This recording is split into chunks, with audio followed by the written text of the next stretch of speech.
Alors, nous voici au samedi de la Septuagésie. Il y aura certains des premiers qui seront derniers, certains des derniers qui seront premiers. Et la question des disciples, est-ce qu'il y aura beaucoup qui entreront dans le royaume de Dieu ou ils seront peu? Et Jésus dit, entrez par la porte étroite, hein, parce qu'il est large le chemin qui va à la perdition. Entrez par la porte étroite. Alors on se pose la question, c'est quoi entrer par la porte étroite? Est-ce que c'est de dire, ah, fini tous les plaisirs de ce monde, fini la diversion, il faut prendre le chemin étroit et fini tous les plaisirs, la vie chrétienne n'est qu'une vie de mortification et de... est-ce que c'est tout ça? Ou bien c'est autre chose? Effectivement, la vie chrétienne n'est pas une vie de la porte large, c'est-à-dire que les chrétiens sont supposés ne pas vivre avec les mêmes aspirations que le reste du monde. Parce que le reste du monde en général a une seule règle. Mangeons et buvons, car demain nous mourrons. Demain, ça peut être dans 40 ans, dans 60 ans. Mangeons et buvons, parce que finalement nous sommes comme les mouches. Nous n'avons pas de but dans cette vie à part manger, boire et procréer. Mangeons, buvons, demain nous mourrons. Et c'est ça la porte large. Mais la porte étroite, la porte de l'évangile, ben oui, effectivement, vivre dans la foi nécessite certains sacrifices, bien sûr. Et ça ne veut pas dire nécessairement que c'est une vie dépourvue de plaisir. Alors, est-ce que ceux qui se sauveront seront peu nombreux ou nombreux ou peu nombreux?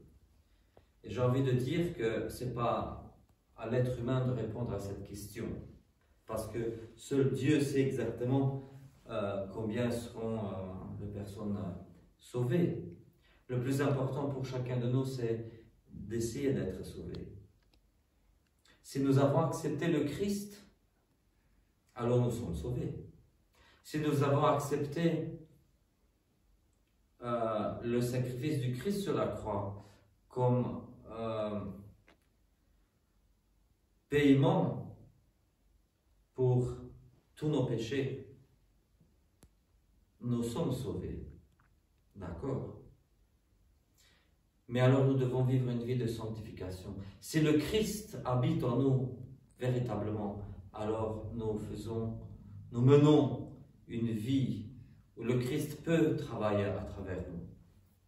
Et dans ce cas-là, nous saurons quelle est la porte étroite. Le peuple d'Israël, au commencement, est passé par la mer Rouge et il a traversé le désert pendant 40 ans. Et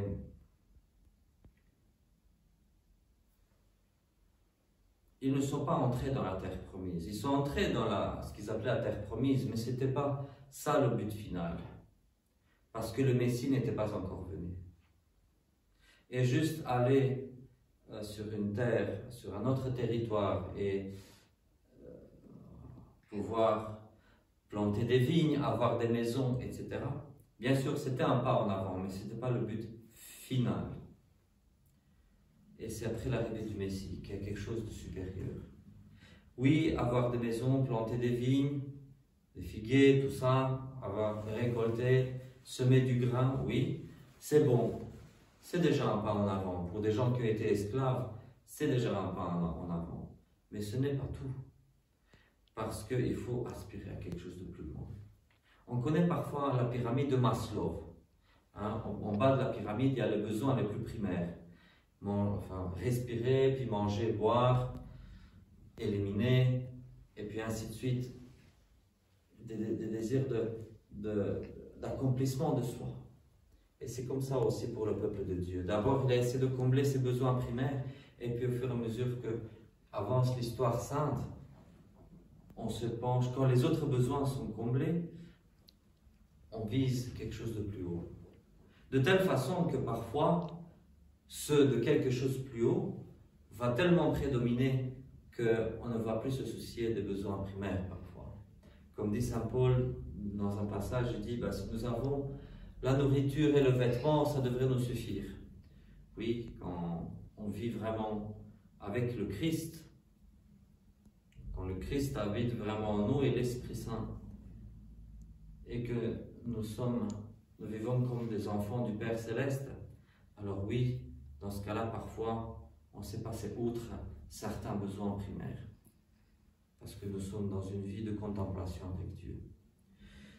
Donc nous voici, en ce temps de Septuagésime, nous marchons vers la Pâque. Nous marchons vers le carême, nous marchons vers la Pâque. Mais la Septuagésime, c'est aussi un thème christologique très important. Les 3 dimanches, Septuagésime, Sexagésime et Quinquagésime, ce sont des thèmes très importants de la sotériologie. J'en parlerai demain, pas ce soir. À chaque jour son thème, à chaque jour sa leçon, mais je vais m'arrêter là, justement pour reprendre ce que nous dit l'Évangile. Il faut aller par le chemin étroit et pas par le chemin large. Et le chemin étroit, bien sûr, il sera facile à passer si nous vivons dans la vie de Dieu.